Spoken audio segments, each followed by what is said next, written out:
Good day dear students. MA previous की class में आप सभी का स्वागत है। एक लंबे अंतराल के बाद आज हम फिर ऑनलाइन क्लासेज में वीडियो शेयर करेंगे। आज हम चर्चा करेंगे राजनीतिक व्यवस्था उपागम पर। राजनीतिक व्यवस्था सिद्धांत राजनीतिक विश्लेषण का एक प्रमुख उपागम है जो राजनीतिक गतिविधियों को एक व्यवस्था या व्यवस्थाओं की संरचना के भीतर की प्रक्रिया मानता है। राजनीतिक व्यवस्था में अनुभवात्मक अध्ययन के फलस्वरूप अब यह माना जाने लगा है कि राजनीतिक व्यवस्था के अध्ययन की दिशा में परिवर्तन आवश्यक है। राज्य और उसकी वैधानिक संस्थाओं के संस्थागत अध्ययन के स्थान पर राजनीति विज्ञान के अध्ययन क्षेत्र की पुनर्व्याख्या करने की आवश्यकता है। यानी अब तक परंपरागत राजनीति विज्ञान के अंतर्गत जो संस्थागत अध्ययन किया जाता था, उस संस्थागत अध्ययन के प्रति एक असंतोष उत्पन्न हुआ और ये माने जाने लगा कि यह संस्थागत अध्ययन अपूर्ण और पूर्णतः वास्तविक सिद्धांतों का निर्माण नहीं कर सकता या पूर्णतः वास्तविक अध्ययन नहीं हो सकता। अतः अब राजनीतिक संस्थाओं की बजाय राजनीतिक प्रक्रियाओं के अध्ययन पर अधिक बल दिया जाने लगा है। परंपरागत व मध्यकालीन राजनीतिक विचारकों ने राज्य का अध्ययन केवल सरकार व न्याय जैसी औपचारिक संस्थाओं तक ही सीमित रखा। उन्होंने राजनीति विज्ञान के अध्ययन में परिवार, जाति, धर्म, वर्ग, दबाव समूह जैसी अनेक संस्थाओं के कार्यों एवं भूमिकाओं की उपेक्षा राजनीति विज्ञान में की। इस दृष्टि से उनका अध्ययन संस्थागत, संकीर्ण और अतुलनात्मक था। अब ये माने जाने लगा है कि यदि हमें राजनीतिक विज्ञान को अधिक वैज्ञानिक और प्रगतिशील अध्ययन बनाना है तो हमें सभी प्रकार के समाजों की व्यवस्थाओं या सभी प्रकार के समाजों को इसमें शामिल करना पड़ेगा, चाहे उनका आकार, उनकी संस्कृति, उनका शैक्षणिक स्तर कितना ही भिन्न क्यों न हो। इसके लिए हमें एक व्यापक विश्लेषण पद्धति या सिद्धांत की आवश्यकता होगी और इसी आवश्यकता ने राजनीतिक व्यवस्था सिद्धांत को राजनीति विज्ञान में प्रतिस्थापित किया। राजनीतिक व्यवस्था की संकल्पना इस उद्देश्य की पूर्ति करती है कि क्योंकि इसके अंतर्गत समस्त राजनीतिक क्रियाएं निहित है, भले ही उनका संबंध समाज की किसी भी संस्था से हो या यह किसी भी स्थान पर घटित हुई हो, उन सभी घटनाओं, उन सब क्रियाओं को अब हम राजनीति विज्ञान के अध्ययन में सम्मिलित करते हैं। व्यवस्था विश्लेषण सिद्धांत आधुनिक राजनीति विज्ञान की एक महत्वपूर्ण देन मानी जाती है और यह माना जाता है कि इसके द्वारा संसार की विभिन्न व्यवस्थाओं की व्याख्या की जा सकती है और उसी आधार पर राजनीतिक समस्याओं का समाधान भी किया जा सकता है। तो ये हुआ व्यवस्था विश्लेषण सिद्धांत की आवश्यकता, उसकी उत्पत्ति क्यों हुई और राजनीति विज्ञान में इसे अपनाने के क्या उद्देश्य रहे। अब हम बात करते हैं कि राजनीतिक व्यवस्था सिद्धांत क्या है, इसका अर्थ क्या है, इसकी परिभाषाएं क्या है। राजनीतिक व्यवस्था में दो शब्द अंतर्निहित हैं। एक है राजनीति, राजनीति जो कि शक्ति और सत्ता से जुड़ा हुआ शब्द है, और जहां शक्ति और सत्ता है वहां संप्रभुता अंतर्निहित तत्व है, यानी शक्ति और सत्ता का सबसे महत्वपूर्ण तत्व संप्रभुता है।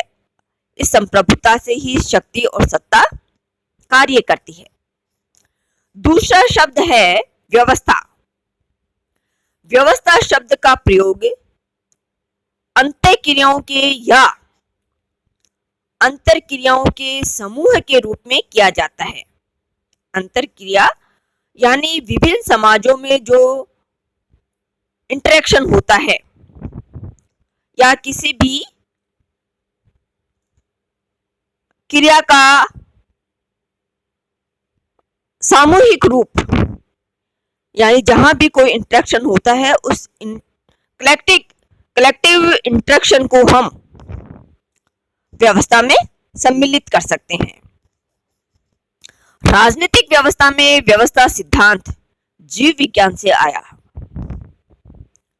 1920 में लुडविग वॉन बर्टेनफ्लाई नामक जीव शास्त्री ने इसका प्रयोग पहली बार जीव विज्ञान में किया और इसका उपयोग करने की बात भी कही। समाज विज्ञान में इस अवधारणा का प्रयोग द्वितीय विश्व युद्ध के बाद में शुरू हुआ। 1953 में राजनीति विज्ञान में डेविड स्टर ने अपनी पुस्तक political science an inquiry into the state of political science, इसमें व्यवस्था सिद्धांत का उल्लेख किया। बाद में 1956 में एक सामान्य व्यवस्था शोध प्रकृति समाज की स्थापना राजनीति वैज्ञानिकों ने की। इस सामान्य व्यवस्था शोध प्रकृति समाज ने प्रति वर्ष अपना शब्दकोश निकालना प्रारंभ किया। सामान्य व्यवस्थावादी विभिन्न अनुशासनों में एकता लाने की बात करते हैं। इस दृष्टिकोण से उपलब्ध सिद्धांतों एवं उपागमों में निहित अंतर्दृष्टियों में एकीकरण करने का प्रयास सामान्य व्यवस्थावादियों के द्वारा किया जाता है। इनके अनुसार सभी अनुशासन किसी न किसी रूप से विशिष्ट होते हुए भी आधारभूत स्तर पर समान रूप से अवस्थित होने चाहिए, यानी हर अनुशासन की अपनी विशेषता या अपना एक निश्चित स्वरूप होता है, लेकिन प्राय सभी अनुशासनों में कहीं न कहीं आधारभूत एकता पाई जाती है और इसी आधारभूत एकता की खोज व्यवस्थावादियों के द्वारा की जाती है।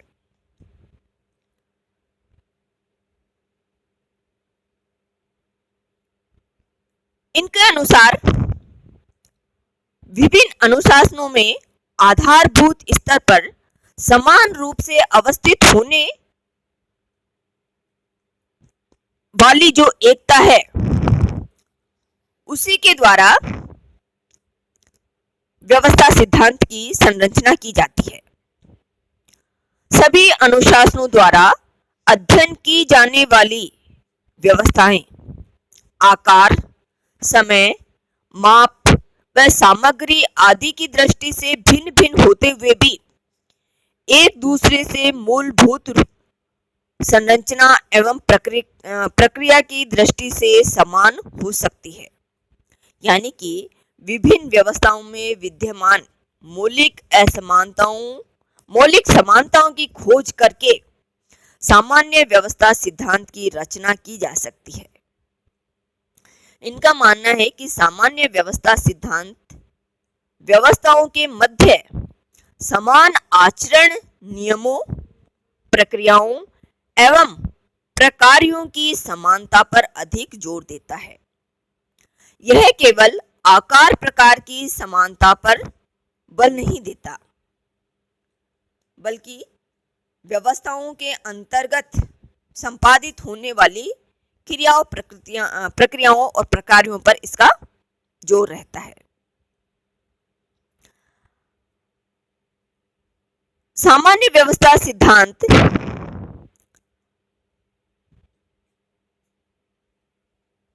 के संबंध में सामान्य व्यवस्थावादियों की व्यवस्था की व्याख्या अति अमूर्त स्तर पर की गई है। यानी व्यवस्थावादी व्यवस्था की व्याख्या एक अमूर्त स्तर पर करते हैं। कहने का तात्पर्य है कि व्यवस्था राजनीतिक या किसी भी समाज में हम भौतिक रूप से वैसी व्यवस्था को नहीं देख पाते जैसे कि किसी आर्थिक क्षेत्र में होती है।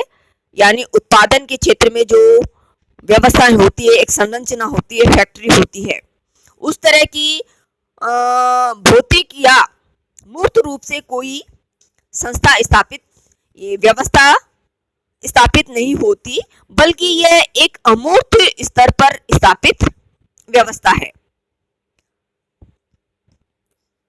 सामान्य रूप से हम कह सकते हैं कि सामान्य व्यवस्था सिद्धांत विभिन्न अनुशासनों में एकता लाने वाली अवधारणा की खोज से संबंधित है। व्यवस्था सिद्धांत की परिभाषा अनेक विद्वानों ने अनेक प्रकार से की है। जब हम इसकी परिभाषा के संदर्भ में बात करते हैं तो हम देखते हैं कि बार्ट लैनफी ने इसकी परिभाषा करते हुए कहा है कि यह अंतःक्रियाशील तत्वों का समूह है।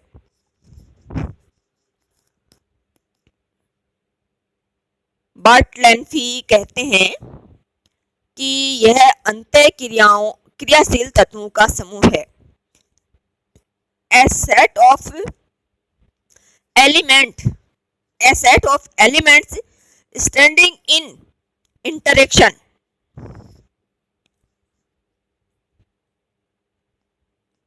यानी विभिन्न समूह में जो अंतःक्रिया होती है, उस अंतःक्रियाओं के समूह को बार्ट लैनफी ने व्यवस्था कहा है। इसी तरह हॉल एवं फेगन के अनुसार व्यवस्थाओं में परस्पर तथा वस्तुओं और उनके लक्षणों के बीच संबंधों सहित वस्तुओं का समूह है। A set of objects together with relationship between the objects and between their attributes। देखिए हॉल और फेगल क्या कहते हैं, वस्तुओं में परस्पर तथा वस्तुओं और उनके लक्षणों के बीच संबंधों सहित वस्तुओं का समूह है।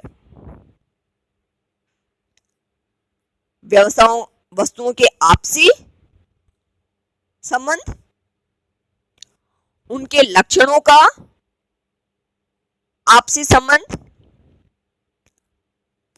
और इनके बीच जो प्रतिक्रियाएं होती है उनका संबंध व्यवस्था के अंतर्गत हॉल एवं फेगल के अनुसार आता है। इसी तरह कॉलिन चेरी ने व्यवस्था की परिभाषा करते हुए कहा है,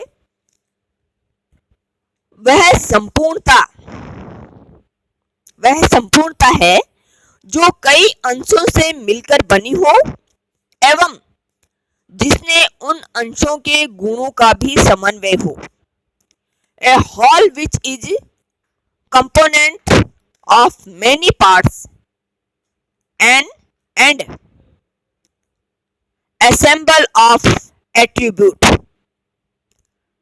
यानी वह संपूर्णता जो कई अंशों से मिलकर बनी हो और जिसमें उन अंशों के गुण भी सम्मिलित हो। अंश भी यानी कई तत्व कई अंशों से मिलकर बनी हो और उनका अपना विशिष्ट स्वरूप भी उसमें विद्यमान हो। टालकट पार्सन्स के अनुसार व्यवस्था कर्ताओं के मध्य पारस्परिक क्रिया प्रतिक्रिया की प्रक्रिया है। टालकट पार्सन्स क्या कहते हैं? कर्ताओं के मध्य पारस्परिक क्रिया प्रतिक्रिया की प्रक्रिया को व्यवस्था कहा है। अब यहां कर्ता यानी जो एक्टर है उनकी आपसी क्रिया और प्रतिक्रिया, उनके आपके आपसी इंटरेक्शन की जो प्रोसेस है उसको टालकट पार्सन्स ने व्यवस्था माना है। इसी तरह डेविड स्टर्न ने राजनीतिक व्यवस्था का तात्पर्य सामाजिक आचरण की समग्रता से लिया है। इनके अनुसार राजनीतिक व्यवस्था का तात्पर्य सामाजिक आचरण की समग्रता से ली गई उन अनन्य क्रियाओं के समूह से है जिसके द्वारा समाज में मूल्यों का आधिकारिक वितरण किया जाता है। यहाँ हमें स्पष्ट है कि सामाजिक आचरण की समग्रता यानी समाज के विभिन्न क्षेत्रों में जो भी इंटरेक्शन किया जाता है, जो भी क्रिया प्रतिक्रिया होती है, उसके समूह और उसमें जो अनेक क्रिया प्रतिक्रियाएं होती है, उन सभी क्रिया प्रतिक्रियाओं के समूह को राजनीतिक व्यवस्था या व्यवस्था माना है और इन्हीं क्रिया प्रतिक्रियाओं के समूह के द्वारा समाज में मूल्यों का आधिकारिक वितरण होता है। गैब्रियल आलमंड के अनुसार राजनीतिक व्यवस्था की परिभाषा गैब्रियल आलमंड कहते हैं कि राजनीतिक व्यवस्था समाज के अंतर्गत वैध रूप से शांति व्यवस्था बनाए रखने वाली अथवा समाज में परिवर्तन लाने वाली व्यवस्था है। क्या कहते हैं? वैध रूप से यानी जिसको समाज में ऑथेंटिसिटी प्राप्त हो, ऐसी आधिकारिक व्यवस्था जो कि समाज में शांति और व्यवस्था बनाती है और समाज में कोई परिवर्तन लाती है, उसे हम व्यवस्था कहते हैं। रॉबर्ट डहल के मतानुसार मानव संबंधों का ऐसा प्रतिमान जिसमें कतिपय अंश में दृढ़ता या स्थायित्व हो तथा जो महत्वपूर्ण रूप से शक्ति, शासन या सत्ता के साथ जुड़ा हो, उसे राजनीतिक व्यवस्था कहते हैं। यानी ऐसे संबंध जिसमें दृढ़ता के साथ स्थायित्व भी हो, निरंतरता भी हो, और जो राजनीति व्यवस्था में शक्ति, सत्ता और शासन यानी वैधानिक शक्ति से जुड़ा हो, उसे राजनीतिक व्यवस्था कहते हैं। इसी तरह हेराल्ड लासवेल ने राजनीतिक व्यवस्था की परिभाषा करते हुए कहा है कि राजनीतिक व्यवस्था मूलतः शक्ति का निर्धारण, वितरण एवं प्रयोग है जिसका उद्देश्य समायोजन के लिए समय विशेष में स्थायी प्रतिमान खोजना है। यहाँ देखिए क्या क्या तत्व इसमें शामिल है।